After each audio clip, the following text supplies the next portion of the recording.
हमारे शरीर में रक्त। मेरी छोटी बहन पूर्वा शुरू से ही कुछ कमजोर है। पिछले कुछ दिनों से उसे थकान का अनुभव हो रहा है। उसका किसी काम में मन भी नहीं लगता। उसकी भूख भी कम हो गई है। मैं उसे निकट के एक डॉक्टर के पास दिखाने के लिए ले गया।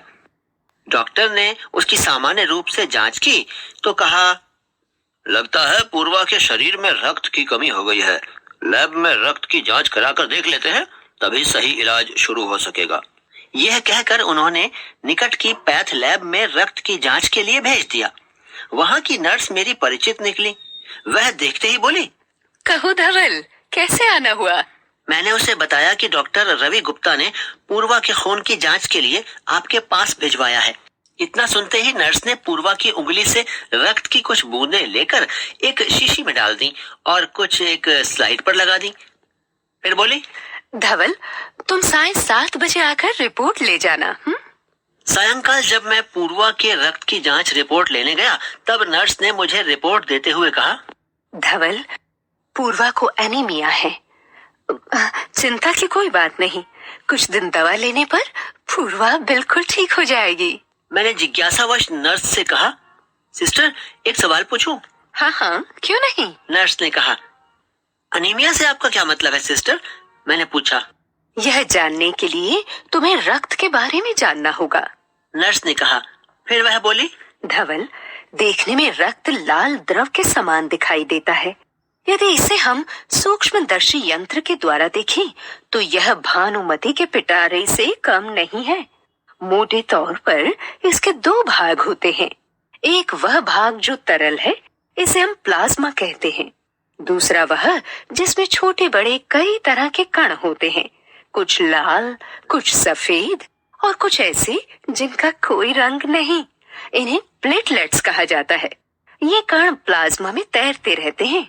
इतना कहकर नर्स ने सूक्ष्मदर्शी यंत्र के नीचे एक स्लाइड लगाई और उसे फोकस करते हुए बोली, देखो धवल, सूक्ष्मदर्शी यंत्र द्वारा तुम्हें जो कण दिखाई दे रहे हैं, ये हैं लाल रक्त कण। उस स्लाइड को देखकर मैं आश्चर्य से उछल पड़ा। रक्त की एक बूंद में इतने सारे कण!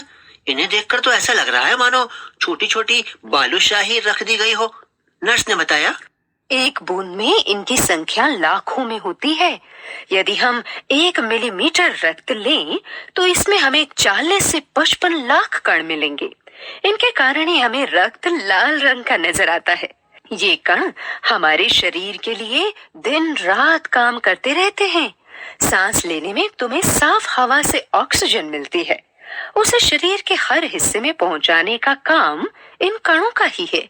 इनका जीवन काल लगभग 4 महीने का होता है, पर ये एक साथ नहीं, धीरे धीरे नष्ट होते जाते हैं। साथ साथ शरीर में नए कण बनते रहते हैं। मैंने जिज्ञासावश पूछा, मुझे जरा विस्तार पूर्वक इनके बारे में समझाइए। मैं समझाती हूँ, नर्स दीदी बोली। हमारी हड्डियों के बीच एक मज्जा भाग में ऐसे बहुत से कारखाने होते हैं जो रक्त कणों के निर्माण कार्य में लगे रहते हैं। इसके लिए हमें प्रोटीन, लौह तत्व और विटामिन रूपी कच्चे माल की जरूरत होती है। जब हम उपयुक्त मात्रा में पौष्टिक आहार लेते हैं, तब ये पदार्थ हमें मिलते रहते हैं। हरी सब्जियों, फल, दूध, अंडा, मांस आदि में ये तत्व पर्याप्त मात्रा में होते हैं। इनकी कमी से रक्त कण नहीं बन पाते। लाल कणों की कमी को ही अनीमिया कहते हैं। मैंने पूछा, अनीमिया के लिए और कौन कौन से कारण जिम्मेदार हैं? नर्स दीदी बोली, अनीमिया कई कारणों से हो सकता है। हमारे देश में इसका सबसे बड़ा कारण है पौष्टिक आहार की कमी। इस रोग का एक अन्य बड़ा कारण है पेट में कीड़ों का हो जाना। ये कीड़े दूषित जल तथा दूषित खाद्य पदार्थों से हमारे शरीर में प्रवेश करते हैं। अतः हमें भोजन करने से पूर्व साबुन से अपने हाथ धो लेने चाहिए। पीने के लिए भी स्वच्छ पानी प्रयोग में लाना चाहिए। प्रत्येक घर में शौचालय का होना भी बहुत जरूरी है। अब तो सरकार भी शौचालय बनाने पर बहुत जोर दे रही है। मैंने कहा, दीदी मुझे यह भी बताइए कि रक्त में सफेद कणों और प्लेटलेट्स का शरीर में क्या काम है? दीदी बोली, सफेद कण वास्तव में हमारे शरीर के वीर सिपाही हैं। जब रोगाणु हमारे शरीर पर धावा बोलने की कोशिश करते हैं, तो सफेद कण उनसे डटकर मुकाबला करते हैं, उन्हें भीतर प्रवेश नहीं करने देते। ये बहुत से रोगों से हमारी रक्षा करते हैं। थोड़ा रुक कर दीदी ने बताया, अब मैं तुम्हें प्लेटलेट कणों के बारे में बताती हूँ। प्लेटलेट्स चोट लगने पर रक्त जमाव क्रिया में मदद करते हैं। रक्त के तरल भाग प्लाज्मा में एक विशेष किस्म की प्रोटीन होती है, जो रक्त वाहिका की कटी फटी दीवार में मकड़ी के जाले के समान एक जाला बुन देती है। प्लेटलेट कण इस जाले से चिपक जाते हैं और रक्त का बाहर निकलना बंद हो जाता है। मैंने पूछा, दीदी लेकिन यदि घाव गहरा हो तो खून बहता ही चला जाता है, ऐसा क्यों? ऐसी स्थिति में उस व्यक्ति को जल्दी से डॉक्टर के पास ले जाना चाहिए। कई बार डॉक्टर को टांके भी लगाने पड़ जाते हैं। डॉक्टर तक पहुंचने से पहले चोट के स्थान पर कसकर एक साफ कपड़ा बांध देना चाहिए।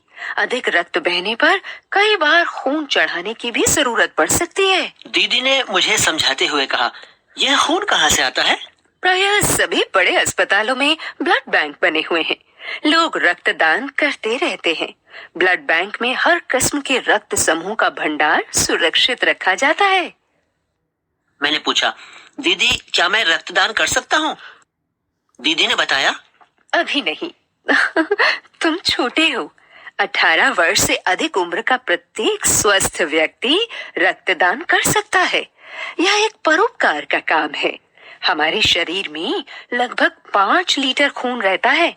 रक्तदान में एक बार केवल 300 मिलीमीटर रक्त ही लिया जाता है। मैंने निश्चय किया, बड़ा होने पर मैं भी रक्तदान किया करूंगा।